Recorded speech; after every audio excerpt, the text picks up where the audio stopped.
Hi friends, welcome back to my channel. അപ്പം നമുക്ക് വീട്ടിലെ ബാക്കി വന്ന ചോറുണ്ട് നല്ല അടിപൊളിയായിട്ട് നല്ല സ്മൂത്തായിട്ട് നല്ല പെർഫെക്റ്റ് ആയിട്ടുള്ളൊരു ബ്രേക്ക്ഫാസ്റ്റ് റെസിപ്പിയാണ് നമ്മൾ ചെയ്യാൻ പോകുന്നത്.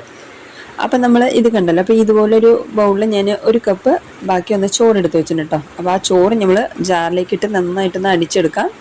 നല്ല സ്മൂത്തായിട്ട് തന്നെ അടിച്ചെടുക്കാം. അപ്പോൾ നല്ല സ്മൂത്തായിട്ടൊന്ന് അടിച്ച് കഴിഞ്ഞിട്ട് കാണിച്ചു തരാം. അപ്പോൾ ഇത് കണ്ടല്ലോ, അപ്പോൾ ഇതുപോലെ നല്ല സ്മൂത്താക്കി അടിച്ചതിന് ശേഷം നമ്മൾ വേറൊരു പാത്രത്തിലേക്ക് അത് ഒഴിച്ചു കൊടുക്കാം. ഇതൊഴിച്ച് ഞാനിപ്പോൾ ഉണ്ടാക്കുന്നത് വന്നിട്ട് മാക്സിമം ഒരു 2 പേർക്ക് കഴിക്കാൻ പറ്റുന്ന അളവിലേക്ക് ഞാൻ ഉണ്ടാക്കുന്നുള്ളൂ കേട്ടോ. അപ്പോൾ കാരണം കൂടുതൽ വേണമെങ്കിൽ നിങ്ങൾ കൂടുതലായിട്ട് അതിനെല്ലാം ചേർത്ത് കൊടുത്താൽ മതി. ഇപ്പോൾ 1/2 കപ്പ് തൈരാണ് നമ്മൾ ചേർക്കുന്നത്. അപ്പോൾ തൈരും ഒരുപാട് പുളിപ്പുള്ള തൈര് ചേർക്കേണ്ട, അതുപോലെ തന്നെ വെള്ളം പോലെയുള്ള തൈരും ചേർക്കേണ്ട. ഒരുപാട് നല്ല തിക്കായിട്ടുള്ള തൈരാണ് നമ്മൾ ചേർക്കേണ്ടത്. പിന്നെ കൂടെ തന്നെ 1 കപ്പ് റവയാണ് കേട്ടോ. റവ വന്നിട്ട് നമ്മൾ മിക്സിയിലിട്ട് പൊടിക്കുക, അതൊന്നും വേണ്ട. സാധാരണ നമ്മൾ വീട്ടിലുള്ള റവ 1 കപ്പ് നമ്മൾ ചേർത്ത് കൊടുത്തിട്ടുണ്ട്. അതും കൂടെ ചേർത്തിട്ട് നന്നായിട്ടൊന്ന് മിക്സ് ചെയ്ത് കൊടുക്കാം.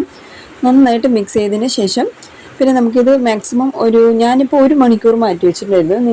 ഒരു അരമണിക്കൂറേക്കാളും ഒരു 3/4 മണിക്കൂർ നമുക്ക് അരമണിക്കൂറാണെങ്കിൽ കുഴപ്പമൊന്നുമില്ല. പക്ഷേ എന്തായാലും ഒരു അരമണിക്കൂറെങ്കിലും നമ്മൾ മാറ്റി വയ്ക്കുന്ന സമയത്താണ് നമുക്ക് റൈസൊക്കെ നന്നായിട്ട് നമുക്കൊരു സോഫ്റ്റാക്കി കിട്ടും. റവയും എല്ലാം കൂടെ നല്ല സോഫ്റ്റ് ആയിട്ട് കിട്ടാനായിട്ടാണ് നമ്മൾ ജസ്റ്റ് ഒരു അരമണിക്കൂറെങ്കിലും മാറ്റി വയ്ക്കണം എന്ന് പറഞ്ഞത് കേട്ടോ.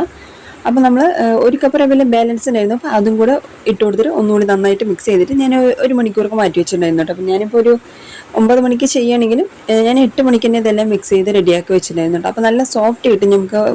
സാധാരണ നമ്മൾ മാവിൽ ഇഡ്ഡലി മാവിലും ദോശ മാവിലൊക്കെ ബാലൻസിൽ നമ്മൾ ചെയ്യുക, അതുപോലെ അങ്ങനെയാണെങ്കിലും അതേപോലെ നമുക്ക് അതിനേക്കാൾ ശരിക്കും നല്ല ടേസ്റ്റ് ഉണ്ടായിരുന്നു എന്ന് ഞാൻ പറയാം കേട്ടോ. അതേപോലെ എന്നല്ല, അതിനേക്കാൾ നല്ല ടേസ്റ്റ് ഉണ്ടായിരുന്നു. അപ്പോൾ നമ്മൾ മാറ്റി വയ്ക്കാം. അപ്പോൾ 1 മണിക്കൂർ കഴിഞ്ഞതിന് ശേഷം ഞാൻ കാണിച്ചു തരാം. അങ്ങനെ 1 മണിക്കൂർ കഴിഞ്ഞതിന് ശേഷം നമ്മുടെ റവയൊക്കെ നല്ല സോഫ്റ്റ് ആയിട്ടുണ്ട്. ഇതിപ്പോൾ ഒന്നുകൂടി നല്ല തിക്കായിട്ടുണ്ട്. അപ്പോൾ ഇതുപോലെ നല്ല സോഫ്റ്റ് ആവുകയും ചെയ്യും. നമ്മൾ 1 മണിക്കൂറെങ്കിലും മാറ്റി വയ്ക്കുന്ന സമയത്ത് നല്ലൊരു സോഫ്റ്റ് ആയിട്ട് കിട്ടാനായിട്ടാണ് നമ്മൾ ജസ്റ്റ് 1 മണിക്കൂറെങ്കിലും മാറ്റി വെക്കണം എന്ന് പറഞ്ഞത്. ഇപ്പോൾ നമുക്ക് ഇതിലേക്ക് കുറച്ച് വെജിറ്റബിൾസ് എന്ന് പറയുന്ന സമയത്ത് ആദ്യം നമ്മൾ ഉള്ളി അരിഞ്ഞത് ഇട്ട് കൊടുത്തിട്ടുണ്ട്. അതുപോലെ കൂടെ ക്യാപ്സിക്കം ഇട്ട് കൊടുത്തിട്ടുണ്ട്. പിന്നെ ക്യാരറ്റാണ്, അതും ഇഷ്ടാനുസരണം പോലെ ഓരോ വെജിറ്റബിൾസുകൾ നമുക്ക് ഇട്ട് കൊടുക്കുക, അതൊക്കെ നമ്മുടെ ഇഷ്ടാനുസരണം പോലെ ചേർത്ത് കൊടുക്കാം. അങ്ങനെ ക്യാരറ്റും കൂടെ ചേർത്തതിന് ശേഷം പിന്നെ ഇതിലേക്ക് മല്ലിയിലയും കൂടെ ചേർത്തിട്ട് പിന്നെ നമുക്ക് ഉപ്പ് വന്നിട്ട് ഞാൻ ഇട്ടിരിക്കുന്ന വെജിറ്റബിൾസിന് മാത്രമായിട്ടാണ് നമ്മൾ ഉപ്പ് ചേർക്കുന്നത്. എന്തായാലും നമ്മൾ ചോറിൽ ഉപ്പ് ഉണ്ടാവുമല്ലോ, അപ്പോൾ അത് കാരണം അത് നോക്കിയിട്ട് വേണം നമ്മൾ ചേർക്കാൻ. ഇപ്പോൾ കുറച്ച് ചില്ലി ഫ്ലെക്സ് ആണ് ഞാൻ കുട്ടികൾക്ക് ആയ കാര്യം ഞാൻ ചില്ലി ഫ്ലെക്സ് ചേർക്കുകയാണ്. നിങ്ങൾ വേണമെങ്കിൽ പച്ചമുളക് ചേർക്കുകയാണെങ്കിൽ പച്ചമുളക് ചേർക്കാം. അത് നമ്മുടെ ഇഷ്ടാനുസരണം പോലെയാണ് കേട്ടോ. അപ്പോൾ ചില്ലി ഫ്ലെക്സ് തന്നെ വേണമെന്ന് നിർബന്ധമില്ല. ചില്ലി ഫ്ലെക്സ് ആകുന്ന സമയത്ത് നമുക്ക് കുറച്ച് എരിവ് കൺട്രോൾ ചെയ്യാൻ പറ്റില്ല എന്ന് പറഞ്ഞിട്ടാണ് ഞാൻ ചില്ലി ഫ്ലെക്സ് ചേർത്തത് കേട്ടോ. അപ്പോൾ അതും കൂടെ ചേർത്തിട്ട് നന്നായിട്ട് മിക്സ് ചെയ്യും.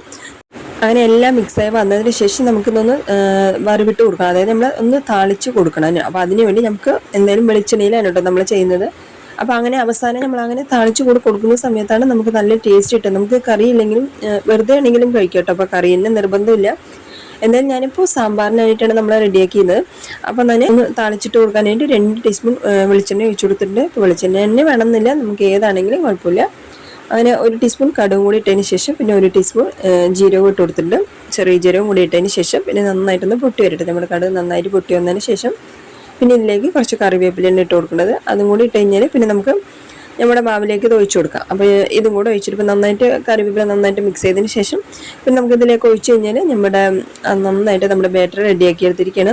പെട്ടെന്നൊരു നമുക്കത് റെസ്റ്റ് ചെയ്യാൻ വെക്കുന്ന ആ സമയം മാത്രമേ ഉള്ളൂ കേട്ടോ. ബാക്കിയെല്ലാം നമുക്ക് എളുപ്പത്തിൽ ഇപ്പോൾ സാധാരണ നമുക്ക് വീട്ടിലിരിക്കുന്നവർക്കൊക്കെ പെട്ടെന്ന് എന്തെങ്കിലും അസുഖങ്ങളോ എന്തെങ്കിലും പ്രശ്നം ഉണ്ടാകുന്ന സമയത്ത് നമുക്ക് എപ്പോഴും നമുക്ക് മാവ് വീട്ടിൽ ഫ്രിഡ്ജിൽ സ്റ്റോർ ചെയ്ത സമയത്ത് ഓക്കെ, ഇല്ലാത്ത സമയത്ത് നമുക്ക് പെട്ടെന്ന് ഇപ്പോൾ ഒരു ക്യുക്കായിട്ട് എന്തെങ്കിലും ഒരു റെസിപ്പി ചെയ്യാന്ന് പറയുന്ന സമയത്ത് അപ്പോൾ ഇതുപോലെ നമുക്ക് ട്രൈ ചെയ്യാം കേട്ടോ. അപ്പോൾ ഞാനിപ്പോൾ വന്നിട്ട് ബേക്കിംഗ് സോഡ ഇട്ട് കൊടുത്തിട്ടുണ്ട്. ഒരു 1/2 ടീസ്പൂൺ ബേക്കിംഗ് സോഡ നമ്മൾ ചെയ്യുന്ന ആ സമയത്താണ് നമ്മൾ ഈ ബേക്കിംഗ് സോഡ ഇട്ട് കൊടുക്കുന്നത്. അപ്പോൾ അതും കൂടി ഇട്ടതിന് ശേഷം കുറച്ച് വെള്ളം ഒഴിച്ചിട്ട്, ഇപ്പോൾ നല്ല തിക്കാണല്ലോ നമ്മൾ ബാറ്റർ, അപ്പോൾ കുറച്ച് വെള്ളം ഒഴിച്ചിട്ട് ഒരുവിധം നമ്മൾ സാധാരണ ഉണ്ടാക്കുന്ന ആ ഒരു രീതിക്ക് നമ്മൾ നന്നായിട്ടൊന്ന് മിക്സ് ചെയ്ത് വെള്ളമൊക്കെ ഒഴിച്ച് നന്നായിട്ടൊന്ന് മിക്സ് ചെയ്ത് കാണിച്ചു തരാം. അപ്പോൾ അതുപോലെ നമുക്ക് നന്നായിട്ടൊന്ന് മിക്സ് ചെയ്ത് കൊടുക്കാം. അപ്പോൾ വെള്ളം നമ്മുടെ ആവശ്യത്തിന് പോലെ നമുക്കത് ഒരുപാട് ലൂസാക്കാൻ പാടില്ല. എന്തായാലും ഞാൻ കാണിച്ചു തരാം. ഇത് കണ്ടല്ലോ, അപ്പോൾ ഇതുപോലെയാണ് കേട്ടോ. നമുക്ക് ഞാനിപ്പോൾ കുറച്ചുകൂടെ വെള്ളം ഒഴിച്ചിരിക്കുകയാണ്.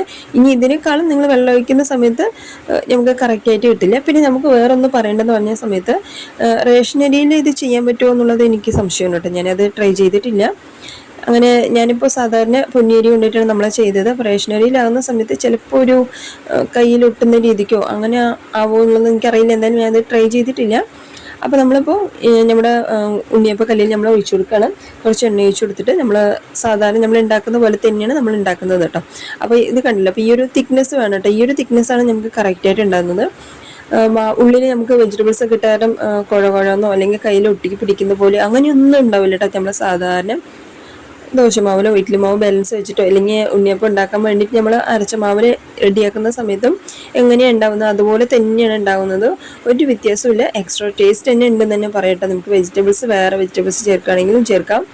എന്തായാലും നല്ല വെറൈറ്റി ആയിട്ടുള്ളൊരു ഈസി ആയിട്ടുള്ളൊരു റെസിപ്പിയാണ്. അപ്പോൾ പലരും വീട്ടിൽ ജോലിക്ക് പോകുന്നവർക്കും വീട്ടിലിപ്പോൾ അതന്നെ ഞാൻ മുമ്പ് പറഞ്ഞ പോലെ തന്നെയാണ് എളുപ്പത്തിൽ ഒരു വെറൈറ്റി ആയിട്ട് എന്താ പറയുക ബ്രേക്ക്ഫാസ്റ്റ്, അതുപോലെ തന്നെ മാവില്ല എന്ന് പറയുന്ന സമയത്തും അതുപോലെ ചോറ് ബാലൻസ് ഒന്ന് കളയുന്ന സമയം കൊണ്ട് നമുക്ക് ഇതുപോലെ എടുത്തു വെച്ചാൽ അടുത്ത ദിവസമാണ് നമുക്ക് ഫ്രിഡ്ജിൽ എടുത്ത് വെച്ചിട്ട് അടുത്ത ദിവസം നമ്മുടെ ആ ചോറ് കൊണ്ട് നമുക്ക് ഒരു കപ്പ് റവ ഉണ്ടെങ്കിൽ ഒരു 2 പേർക്ക് കഴിക്കാൻ പറ്റുന്ന ഒരു ബ്രേക്ക്ഫാസ്റ്റ് നമുക്ക് റെഡിയാക്കി എടുക്കാം.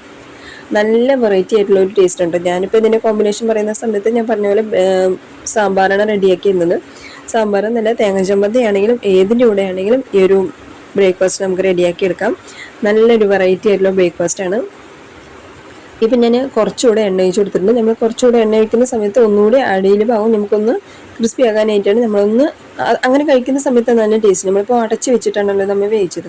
അപ്പോൾ അതിൻ്റെ മുകളിലെ ഭാഗം കുറച്ച് സോഫ്റ്റ് ആയിട്ടുണ്ടാവും. അപ്പോൾ അത് തിരിച്ചിട്ട് എടുത്ത സമയത്ത് നമ്മൾ കുറച്ചുകൂടെ എണ്ണ ഒഴിക്കുന്ന സമയത്ത് നമ്മുടെ ആ മുകളിലെ ഭാഗം ഒന്നുകൂടി നന്നായിട്ടൊന്ന് ഉരിഞ്ഞ് കിട്ടുന്ന സമയത്താണ് നമുക്ക് കഴിക്കുമ്പോൾ നല്ലൊരു ടേസ്റ്റ് ഉണ്ടാവും. ഇല്ല അങ്ങനെയാണെങ്കിലും കുഴപ്പമൊന്നുമില്ല. അപ്പോൾ നമ്മളിത് കണ്ടില്ല, അപ്പോൾ ഏകദേശമൊക്കെ ഒന്ന് റെഡി ആയിട്ടുണ്ട്. അപ്പോൾ ഇതുപോലെ കേട്ടോ നമ്മുടെ ഈ ഒരു ബ്രേക്ക്ഫാസ്റ്റ് ഈസി ആയിട്ട് റെഡിയാക്കി എടുക്കാൻ പറ്റുന്ന ഒരു ബ്രേക്ക്ഫാസ്റ്റാണ്. ഇതിപ്പോൾ സ്കൂളിലേക്ക് കുട്ടികൾക്ക് കൊടുത്തു വിടാനാണെങ്കിലും ഈസി ആയിട്ട് നമുക്ക് റെഡിയാക്കി എടുക്കാം. അങ്ങനെ നമ്മളൊരു അടിപൊളിയായിട്ടുള്ള ഒരു ബ്രേക്ക്ഫാസ്റ്റ് റെസിപ്പി ആയിട്ട് നമ്മൾ റെഡിയാക്കി എടുത്തിരിക്കുന്നത്. അപ്പോൾ ഇനിയിപ്പോൾ ചോറ് ബാക്കി വന്നാൽ എന്താ ചെയ്യേണ്ടതെന്നുള്ള പല ഐഡിയാസുകളും നമുക്ക് ഉണ്ടാവും. അപ്പോൾ നമുക്ക് ഇതുപോലെ ഒന്ന് ട്രൈ ചെയ്ത് നോക്കട്ടെ. നല്ല ടേസ്റ്റാണ്. നമുക്ക് ഒരിക്കലും എന്താ പറയുക ഉള്ളിൽ ആ പശപ്പ് ഉണ്ടാകുന്ന പോലെയോ കയ്യിലൊട്ടുന്ന പോലെയോ അതുപോലെ ഒന്നും ഉണ്ടാവാതെ നല്ലൊരു വെറൈറ്റി ആയിട്ടുള്ളൊരു ബ്രേക്ക്ഫാസ്റ്റ് റെസിപ്പിയാണ്. അത് നമുക്ക് ബുദ്ധിമുട്ടൊന്നും ഇല്ലാതെ നമുക്കിപ്പോൾ ഈസി ആയിട്ട് നമുക്ക് റെഡിയാക്കി എടുക്കാം. ഒന്ന് റെസ്റ്റ് ചെയ്യുന്ന സമയം മാത്രമേ ഉള്ളൂ, ബാക്കിയെല്ലാം ഈസി ആയിട്ട് നമുക്ക് റെഡിയാക്കി എടുക്കാം. ഇതിപ്പോൾ ഞാൻ കണ്ടില്ലേ, നമ്മുടെ ഉള്ളിലൊക്കെ നല്ല സോഫ്റ്റാണ്.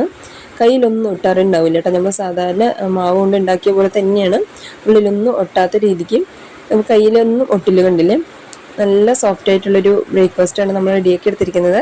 അപ്പോൾ ഉറപ്പായിട്ടും ട്രൈ ചെയ്ത് നോക്കുക. അതുപോലെ തന്നെ വീഡിയോ കാണാൻ ഇഷ്ടമായാൽ ലൈക്ക് ചെയ്യുക, സബ്സ്ക്രൈബ് ചെയ്യുക, കമൻറ്റ് ചെയ്യാനും മറക്കല്ലേ.